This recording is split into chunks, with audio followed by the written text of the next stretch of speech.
magtatanong na po ako sa AMLAC. Sino pong nandito para sa AMLAC?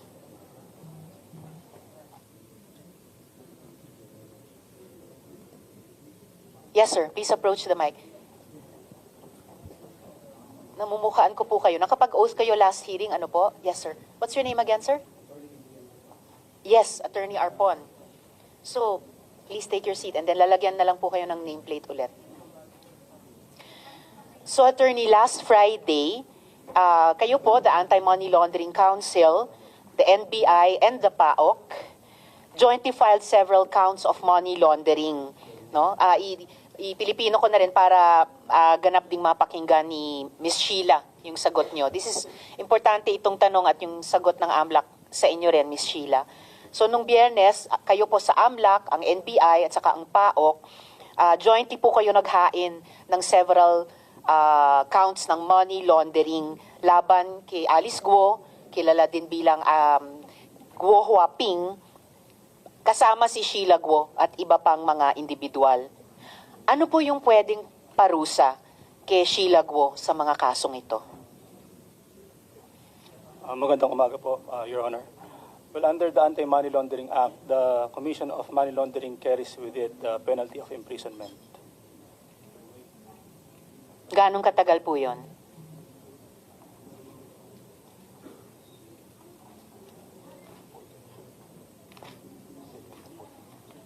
For Section 4A, B, and C, up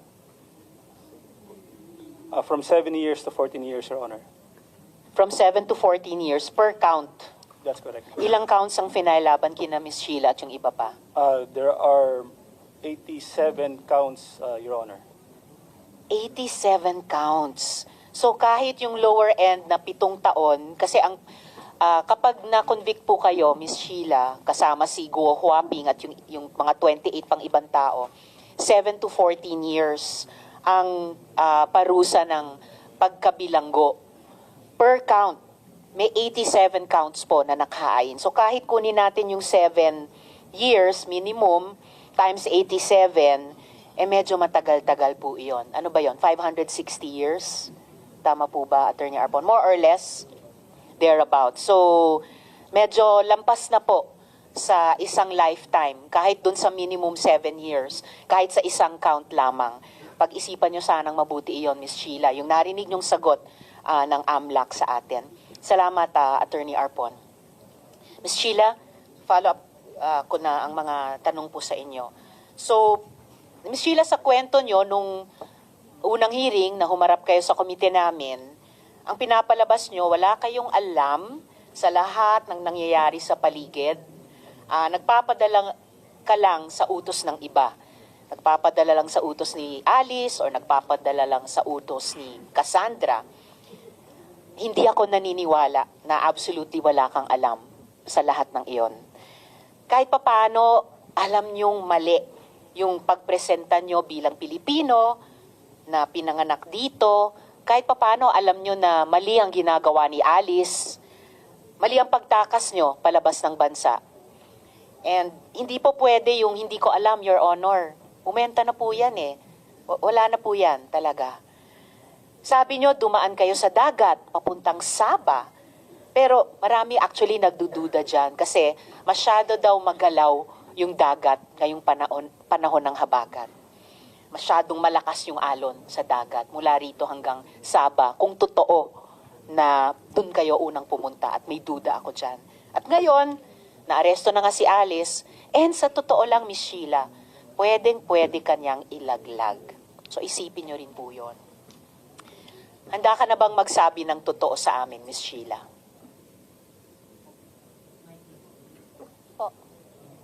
Opo. Handa kang magsabi ng totoo. Okay. Dahil oo ang sagot mo, sagutin nyo ang aming mga tanong na panay totoo lang.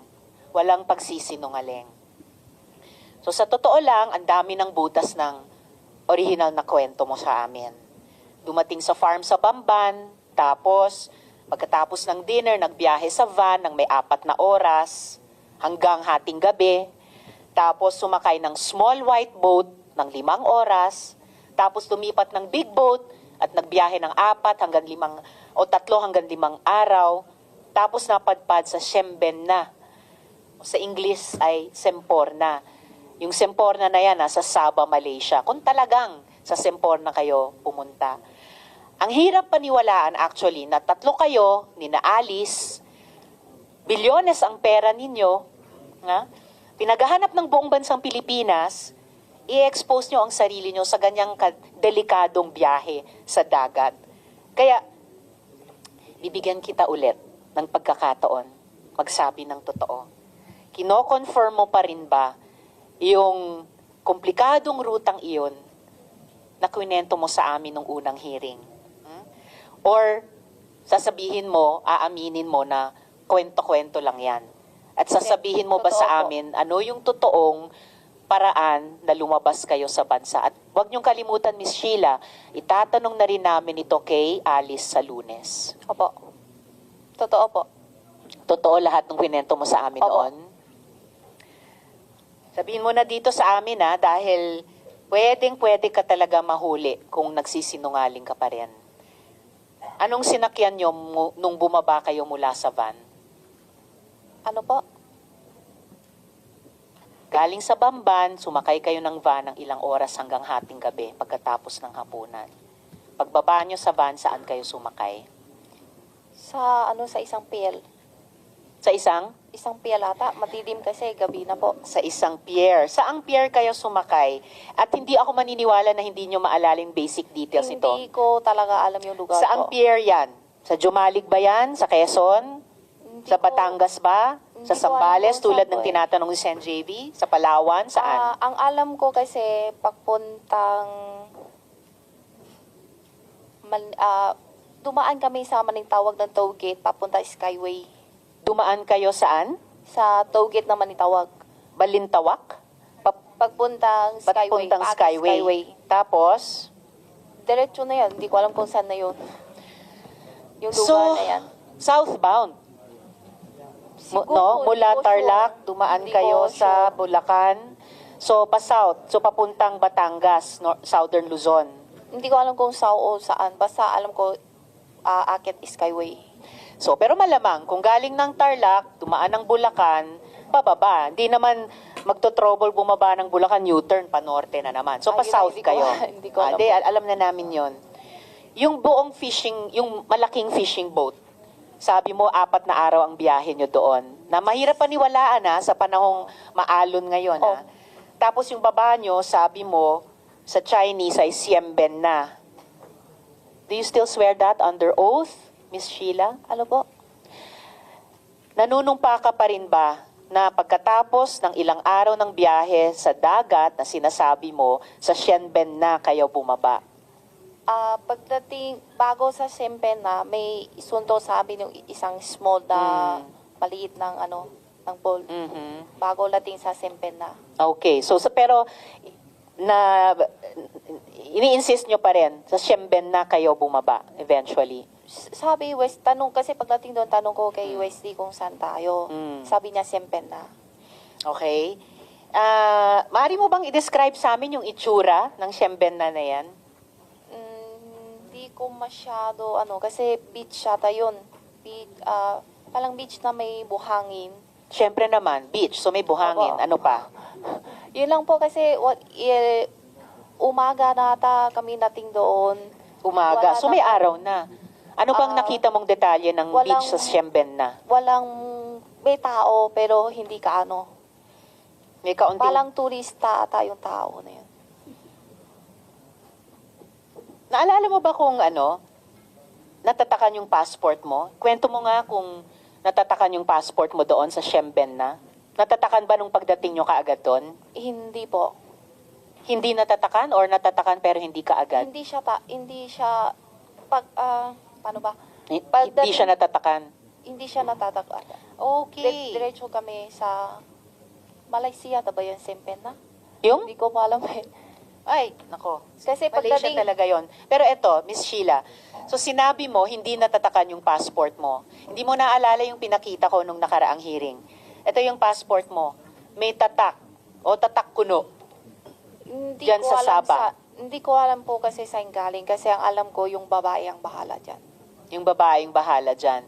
Pero ito, pinapakita ko sa inyo, Opo.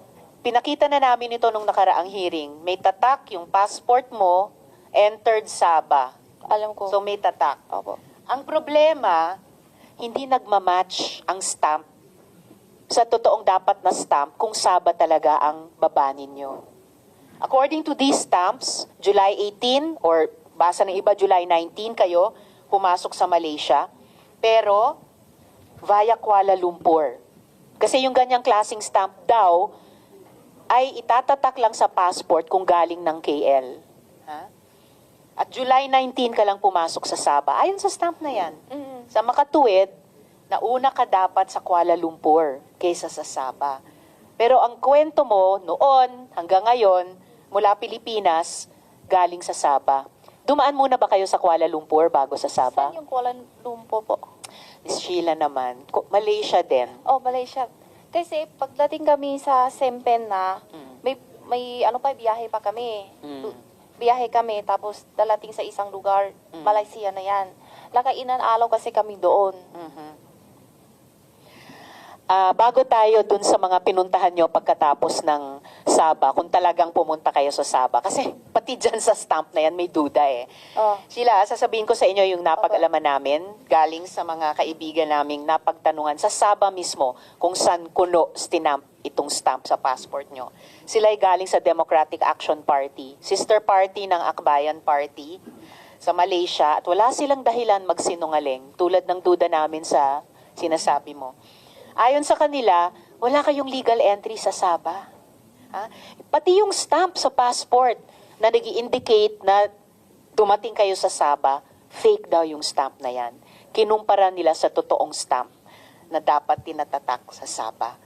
Pero ang nakukumpirma nila, ito credible information na ng aming komite, subcommittee, tumating kayo sa Kuala Lumpur noong July 18. Kaya ang gusto kong malaman, paano kayo nakapasok, Sheila, sa Siemben na, kung totoo ito, at paano naman kayo dumating sa Kuala Lumpur? Yung tatag lang yung passport na hindi ko alam. Basta, pagdating kami sa Sempen na, may biyahe kami sa isang lugar. Bago Ilan yun. days kaming... Bago yon, Miss Sheila. Bago yung pagkatapos ng Siemben na. Hindi, wala. Bago ng Siemben na, kung ayaw mo talagang sabihin na dumaan kayo sa Kuala Lumpur, Wala po. dumaan ba kayo sa Bali, Indonesia, bago itong Siemben na? Bago Yun na itong hindi ko po Sabah? alam. Basta yun na ang yung biyahe ko. Hindi mo rin alam kung dumaan kayo ng Bali, Indonesia. Wala. Hindi kami Wala. natuloy.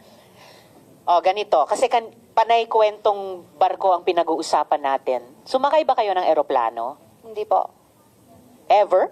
Sa buong Hindi po. biyahe ninyo? Hindi po. Mula Pilipinas hanggang Malaysia, hanggang Wala Singapore, po. hanggang Singapore Indonesia. Singapore ang merong eroplano. Malaysia to Singapore. Malaysia to Singapore. O, buti na lang inamin mo na nag-eroplano kayo mula Malaysia, Singapore. Dahil, imposible talagang hindi kayo sumakay ng eroplano. Opo. Kasi ang stamp ng passport mo, entry stamp to Kuala Lumpur via Kuala Lumpur International Airport. Naalala mo bang dumaan kayo sa isang Malaysian airport bago Meron. sa Sabah? Meron. Malaysian airport. Bago sa... Bago Siemben na. Wala po eh. Wala rin. Oo.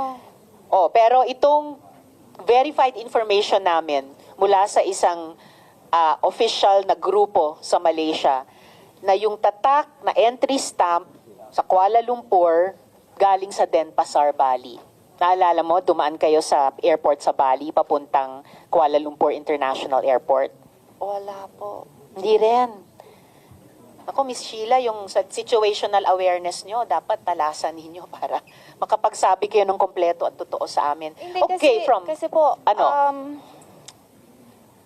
Siyempre na to basta isang Malaysia, hindi ko alam kung yung Sabah na sabi nyo o ano, Yung Siempen na mismo ay Sabah. Sabah. Eh di, pagdating yan sa Sabah na yan, may sakay kami aeroplano pupunta sa Malaysia, yung Kalumpo na sabi nyo. Yun ba yun? Kuala Lumpur. Yung palang Metro Manila sa Pilipinas. Baliktad. Ang Tapos, alam nung makatapos. credible sources namin, nag-Kuala Lumpur muna kayo bago itong Siempen na o Sabah. Hindi po. Okay. So from Kuala Lumpur, paano kayo pumuntang Singapore? Aeroplano po. Aeroplano yon. So nag-airplane kayo ulit. In total, sa biyahe nyo mula Pilipinas hanggang nung nahuli kayo ni Cassandra Leong sa Indonesia, ilang beses kayo sumakay ng aeroplano? Sabado. Dalawa? Dalawa. Sabah hanggang Singapore Hindi. or Malaysia hanggang Sabado, Singapore. Sabah, Malaysia at Singapore 2 beses po. So Sabah papunta sa ibang lugar sa Malaysia, tapos Tapos Singapore, tapos Malaysia to Singapore. 2 beses po. 2 beses nag-aeroplano. Kasama nyo pa ba si Alice papuntang Singapore mula sa Kuala Lumpur? Opo. Kasama nyo pa. So, eto pa isang gumugulo sa isip ko, Miss Sheila, ha? Ayon sa mga contacts namin sa Malaysia, kayo at si Wesley ay umalis sa Kuala Lumpur noong July 21, 2024. Bali malinaw na July 18 to July 21, nandun kayo sa Malaysia. Legally, gamit itong Philippine passport nyo. Pero si Alice ay dumating sa Kuala Lumpur, or at least dumating yung passport ni Alice sa Kuala Lumpur, pero wala siyang exit record. Di tulad nyo, alam namin kung paano umalis ng Malaysia papuntang Singapore. So, alam din namin na si Alice ginamit ang Philippine passport niya sa Batam, Indonesia, kung saan kayo nahuli ni Cassandra. Alam din namin na hindi nire-renew ni Alice o ni Go Huaping yung kanyang Chinese passport. So, ang tanong din namin, na hindi ko itatanong sa iyo, pero o baka itanong ko rin sa iyo, paanong wala siyang record sa Malaysia? Alam mo ba? Hindi po. Kasi sama naman kami. Next question. Sabi nyo, pabalik kayo sana sa Singapore from Batam. Kaya lang nahuli na kayo sa Batam. Opo. So bago Batam, Indonesia, nasa Singapore na kayo. Nasa Singapore na kayo, ba't pa kayo nag-Indonesia? Kasi sabi ni Wesley, gusto daw siya pasyal sa iba lugar. Mhm. Hindi pa ba sapat yung pasyal sa Kaya nauna Singapore? na siya sa Indonesia. Mhm. Oh, sabi ni Sen Joel last time, ang gustong pagpasyala ni Wesley ay sa Singapore. Yung sinabi Hindi mo sa last Okay, Singapore, hearing. one related sa Batam. question from Sen Joel. I just wanted to put on record, Madam Chair, I don't even need to ask questions because I will wait for my turn. It's just that last hearing, Madam Chair, Miss Sheila Go made mention about it. I distinctly remember it. I'm sure the committee secretariat would bail me out. Ang sabi mo, Sheila, ang sabi ni Wesley, bored siya doon sa pinanggalingan niyo, kaya kayo nagpuntang Singapore. Yun ang sinabi mo last Ms. hearing. Sheila, Sa wag niyong Indonesia po. interruptin ang senador, no? And Sorry wait to po, be sorry po. acknowledged. Pwede mong sabihin ngayon na maaari kang nagkamali. Pero ang narinig namin lahat, kaya ka pupunta ng Singapore dahil bored si Wesley. Ay, sorry po, baka mali lang ako ninig talaga kasi... So ano yung sa totoo? Indonesia kasi ang naalam ko yung tanong So niyo po. Sheila, again, na-bored sa Singapore, pumunta ng Indonesia. Kahit medyo naguguluhan kami doon. Hindi kasi Nasa nakailan... Singapore ka na eh. So po, Tapos gusto mong mapunta sa Indonesia. kasi Okay, nakailan days na po kami sa Singapore. okay, kaya na-bored. Hindi. Meron din po. Kasi Ikaw, hindi ka nakailan ba araw lang kami naboboard sa sa Singapore storya mo, kasi ano, Sheila? hindi pwede kasi lampas ata isang buwan sa Singapore. Ms. Sheila, nagugulat ako. Well, buti na rin, tulad ng naming mga Pilipino, bilang isang Asian din, nakakayanin nyo pang tumawa. Kahit sa prospect na 500 years na pagkabilanggo kung ma-convict kayo sa kahit isang count lamang ng money laundering, kahit sa low end na 7 years. Sana seryosohin nyo po itong hearing na Opo. ito, dahil Opo.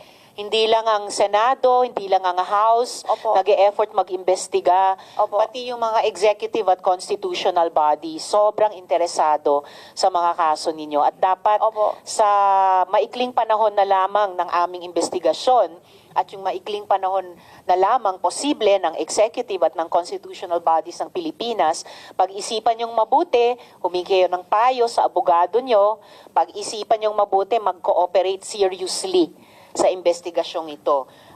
Kung gusto nyong medyo mabawasan yung pasakit, no, na maaring saluhin ninyo dahil sa consequences ng inyong mga iniimbestiga naming ginawa ninyo. Miss Sheila, nung tumakas kayo sa Pilipinas kasama ni na Alice, hindi nyo ba alam na may arrest order na para kay Alice Go. Hindi nyo ba alam na may sabina ang Senado sa inyo? Yung mic nyo? Hindi po. Hindi nyo alam. Kailan ang huling beses na nag-usap kayo ni Alice? Ano po? Kailan kayo huling nag-usap ni Alice? Kailan? Sa Pilipinas po? Kahit saan. Kailan kayo kailan at saan kayo huling nag-usap ni Alice? Yun sa Indonesia po. 19 o 20 yung hiwalay po kami. 19 or 20 July. Si Wesley, kailan kayo huling at saan huling nag-usap ni Wesley? Parehas din po. Pareho. Sabi nyo sa amin noon, nakatira kayo sa Bulacan. Opo. Kailan kayo dumating dun sa Bamban? July first week, yung last. First week, July. Nung sinabi ni Alice na aalis kayo, di ba kayo nagtanong saan kayo pupunta at sinong kasama nyo? Hindi po. Sabi na 3 daw lang po kami. Sinong tatlo? Ako, Wesley, tsaka si Alice po. Okay.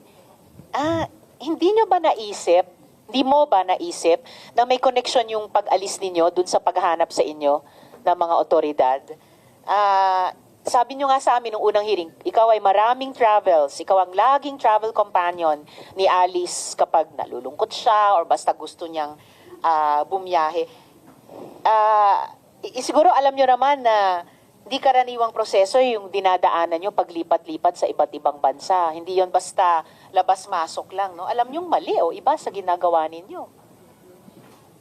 Hindi po. Hindi ka ba nagtataka na parang basta labas-masok na lang kayo sa iba't ibang mga bansa? Una, ganun kadali lang kayo nakaalis sa Pilipinas kahit pinaghahanap kayo ng otoridad. Tapos, papasok kayo sa ibang bansa, lalabas sa ibang bansa, ang dali-dali lang. Hindi ka ba nagtaka? I'm sure, yung mga dating biyahe nyo, dumaan kayo sa tamang proseso. O kahit ba sa mga dating biyahe, labas-masok lang sa parang ordinaryong pinto ng bahay. Hindi po, kasi tama, labas po. Di mo ba naisip na parang ang weird, walang kahirap-hirap, ang dali-dali lang umalis sa Pilipinas kahit pinaghahanap kayo ng mga otoridad? Hindi ko po alam, inahalap po eh. Okay, ngayon, humihingi kami ng dagdag na impormasyon sa iyo, Sheila. Po. Sino-sino ang mga tumulong sa inyo makarating mula dito sa Pilipinas hanggang sa Batam, Indonesia? Sa totoo lang At po. meron ba kayong naalalang police escort? Or kung hindi police, mukhang escort or nakabihis police? Kung hindi man nakabihis police, mukhang bodyguard o escort? O di kaya mukhang militar? Sa totoo lang po, hindi ko po alam.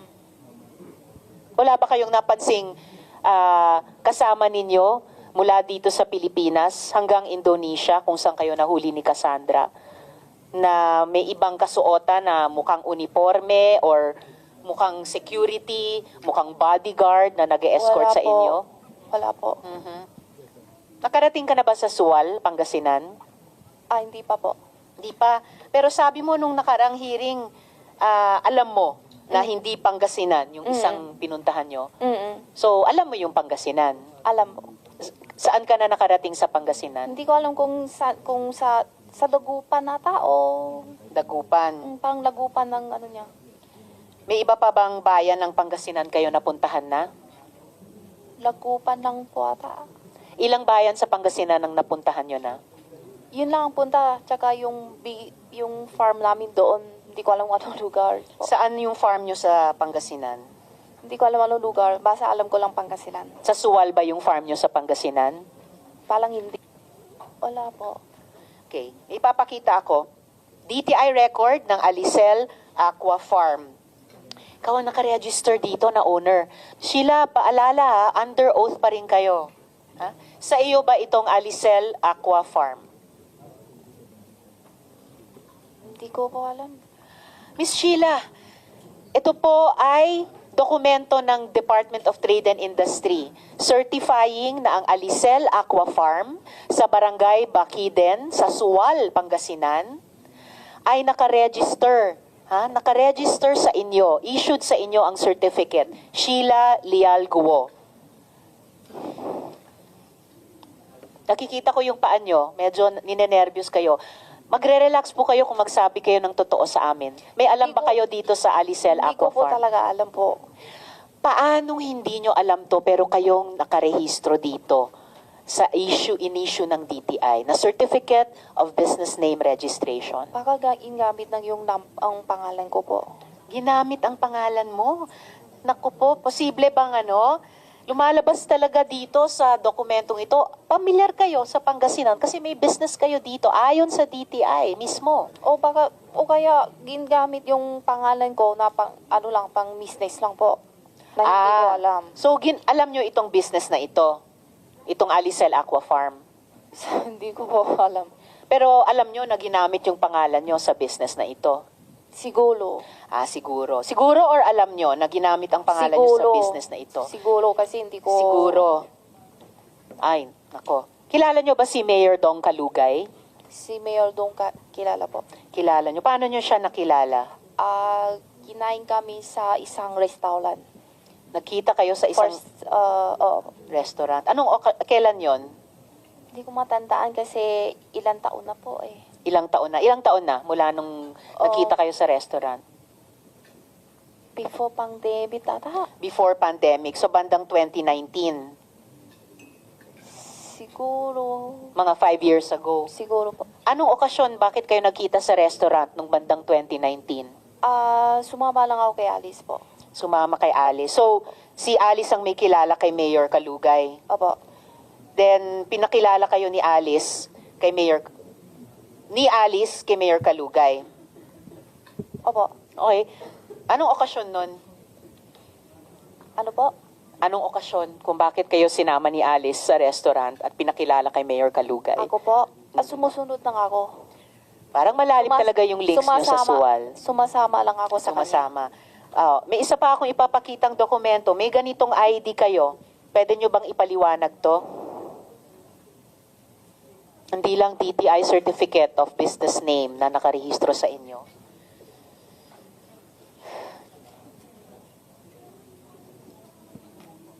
Sure. Okay, naghang lang. Pero may ipapakita akong ID ninyo sa Suwal. ID issued to Sheila Lialgo. Habang iniintay natin yon, sa pagkakaalam mo ba, dahil, ayan, ito yung ID nyo, Municipality of Suwal, Account Insurance Membership, Sheila Lialgo. Pwede nyo bang i-explain yung ID nyo yan? Sorry po kasi hindi ko po alam. Hindi nyo alam. Hindi May ko- ID may- po opo. in-issue sa inyo, sa pangalan nyo at photo ninyo ang nakalagay. Opo. Ano? Pangalan ko, Aha. picture ko pero hindi ko po alam na may ganyan po ako, ID. Oh, wow. Okay, hindi nyo alam na may ID kayo. Siguro kahit elementary school student, hindi lang dito sa Pilipinas, sa ibang bansa, alam kapag may ID, hindi talaga kapanipaniwala na hindi nyo alam yan. Sa pagkaalam nyo, Miss Sheila, dahil sinama kayo ni Alice sa restaurant noong bandang 2019, ipinakilala kayo ni Mayor Dong Kalugay, may relasyon ba sina Mayor Kalugay at si Alice? Hindi ko pa alam. Alam ko kaibigan po. Kaibigan. Magkasosyo din ba sila sa business? Hindi ko sure. Hindi nyo sure. Sige, hindi kayo sure. So ano sa palagay mo? Kung magkasosyo ba sila sa business? Ang alam ko, kaibigan po sila. Pero kung may business, sosyo, hindi ko alam po. Hindi nyo alam. Pero sabi nyo, hindi nyo sigurado. So anong sigurado nyo? Kaibigan po sila. Kaibigan.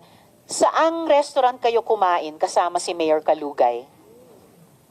Sa Pangasinan. Oo nga, sa Pangasinan, sa Suwal. Anong pangalan ng restaurant? Hindi ko alam kung ano sa lugar. Basta isang Filipino food na restaurant. Filipino food restaurant. Opo.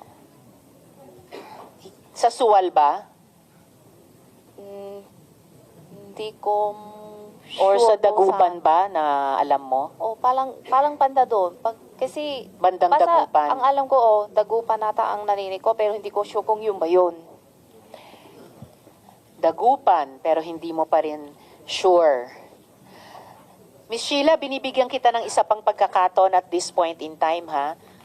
Ano pa ba yung totoong hindi nyo nasabi sa amin? Alalahanin nyo, you are under oath dito sa aming subcommittee. At nandito rin ang AMLAC at ang iba pang government agencies na naghain na ng kaso laban sa inyo para sa money laundering. For starters, baka may iba dyan, nakakasuhan pa kayo ng iba. Ano pa yung pwede nyong sabihing totoo sa amin at sa kanila bilang tulong nyo sa investigasyong ito? Wala po, kasi wala ko alam. Okay. Well, hindi po ako naniniwalang wala na kayong alam bukod sa sinabi nyo na sa akin. And I really regret na hindi kayo mas makatotohanan at mas helpful sa committee ito. Yung subcommittee namin, tulad ng Committee on Women, kayang-kaya naming mag-appreciate kapag nagsasabi ng totoong isang witness. Maaalala ng mga colleagues ko, halimbawa, yung isang witness dun sa Committee on Women, yung dating accountant ni Alice Go, siya, pinaniwalaan namin siya. At nirelease namin siya sa detention dito sa Senado. Dahil sa hearing, yung pagkakataong ibinigay namin sa kanya na magsabi ng totoo, sinamantala niya yung pagkakataong iyon. And I bet, appreciated din yun ng mga executive agencies na nakarinig sa kanya, si Miss Nancy Gamo. Unfortunately, Miss Sheila, hindi kayo katulad niya na makatotohanan. And well, yung kapalaran nyo ay nasa kamay nyo naman.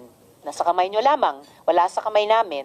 So I advise you, isipin nyo hanggat matapos itong hearing ngayong araw, magkonsulta kayo sa abogado ninyo kung gusto nyong maging mas makatotohanan sa amin at mas helpful sa hearing na to at sa investigasyon ng executive. Okay, Ms. Sheila? Pag-isipan nyo mabuti yan. Mga tanong naman po, Madam Chair, yes, and can I Joel, just follow one up related dun sa- question. Isa lang po, Madam Chair. Una, Madam Chair, gusto kong sabihin that I totally agree with you na yung aking human discernment na makita kung ang isang tao ay nagsisinungaling o hindi, kung ang isang tao ay may tinatagong impormasyon, klarong-klaro, Sheila, klarong-klaro na may tinatago ka. Gusto lang namin paalala sa'yo, yung 87 counts, isang kaso mo pa lang yon. Napakadami pa na susunod. Gusto ka naming tulungan kung magsasabi ka ng totoo. Gusto ka naming tulungan. Sana nakikita mo ko ngayon, as I look at you eye to eye, gusto ka naming tulungan kung magsasabi ka ng totoo. Hindi ka sa amin nagsasabi ng totoo. Bakit? Babanggitin ko sa iyo isa-isa, ha? Mula noong nakaraang hearing, sinasabi mo wala ka laging alam. Hindi ko alam yan, hindi ko alam yan, hindi ko alam yan. Hindi ka nagtatanong, hindi mo alam saan ka pupunta, etc. Pero, pagdating mo doon sa Saba, nagtanong ka na kay Wesley, nasaan na tayo? Okay? Nagtanong ka. Pero, Sheila, kami ba mapapaniwala mo? Mapapaniwala mo kami na 5 oras bumiyahe ka sa van, hindi ka nagtatanong? Sumakay ka sa small boat ng ilang oras ulit, 5 oras, hindi ka nagtatanong. Dun sa big boat na ilang araw kang nandun, hindi ka pa rin nagtatanong. Sumakay ka ulit ng small boat, hindi ka pa rin nagtatanong. Tapos sasabihin mo sa amin, pagdating mo dun sa Saba, after so many days of traveling, dun ka palang magtatanong. Gusto mo maniwala kami sa'yo? Pangalawa, binanggit mo kanina doon sa Pangasinan, farm namin. Exact words mo, farm namin, Madam Chair. Yun ang sinabi mo, farm namin. Pero wala kang masabi kung anong farm. Yung pinakita sa iyo ni Madam Chair, sasabihin mo, wala ka lang alam. Bakit? Kasi yun ang most convenient na pwede mong sabihin, wala akong alam. Pero Sheila, 2019, Madam Chair, natatandaan niya yung Filipino food na kinain nila bago magkaroon ng pandemya. Natatandaan niya lahat. Eh Sheila, may amnesia ka ba? Madam Chair, hindi ako naniniwala, Sheila, hindi mo kami po pwedeng bulahin na sasabihin mo wala ka talagang alam lahat. At lagi mo sasabihin si Alice ang nagdidesisyon sa'yo. Uulitin ko yung sinabi ni Madam Chair na kung pinapayagan mong gamitin ang iyong pangalan, kung sasabihin mo hindi mo alam pero involved ka sa mga criminal activities, madidiing kang husto. Ngayon, nasasabi mo, kilala mo si Mayor Kalugay. Pero noong last time na sinabi namin, meron ka bang kakilala mga politiko na tingin mo pwedeng tumulong sa inyo? Wala ang sagot mo, hindi mo alam. Pero ngayon may binanggit kang mayor. So isa lang ang itatanong ko, Sheila. Isa lang. Sino pa yung mga tumulong sa iyo na nasa gobyerno? Ito man ay staff ng isang ahensya ng pamahalaan, politiko man ito, mayor ba to, congressman o kung saan man, sino man, sabihin mo sa amin dahil hindi kami naniniwala sa istorya na binebenta mo sa amin, hindi namin bibilhin yung mga sinasabi mo at lalo kang madidiin at sisiguraduhin ko sa'yo, Sheila, pag hindi ka nagsabi ng katotohanan, sisiguraduhin namin sa'yo ng buong Senado na mapaparusahan kang husto. Mapaparusahan kang husto. So muli, tatanungin namin, sino yung kakilala mo? Kung hindi mo man kakilala, alam mong may tumutulong, alam mo na merong umaalalay sa inyo ni Alice para makalabas ng bansang Pilipinas. Sheila.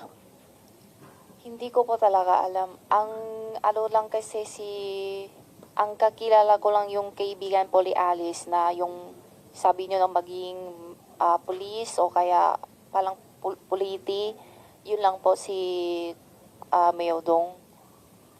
Sa Mayor? Yun lang po. Mayor Dong Kalugay. Ata. O yun lang po ata. Sa police, sino ang mga kaibigan ni Mayor Alice? Hindi ko po alam. Madam Alright. Chair, I'm Yes, and I'm Joel. just so disappointed, Madam Chair, na ayaw pa rin magsabi ng katotohanan ni Miss Alice, bagamat Sheila. Miss Sheila, bagamat hindi ko alam, Sheila, kung mahal mo pa yung sarili mo, magtira ka ng pagmamahal sa sarili mo, you owe it to yourself na magsabi ng katotohanan. Hindi ka makakalabas ng Pilipinas ng ganun lang. Kahit nakapatid mo pa si Alice Go. Hindi ka makakalabas ng ganun lang, hindi ka wala sa mga otoridad sa Pilipinas ng ganun lang. Nasasabihin mong wala kang alam o walang tumutulong sa iyo.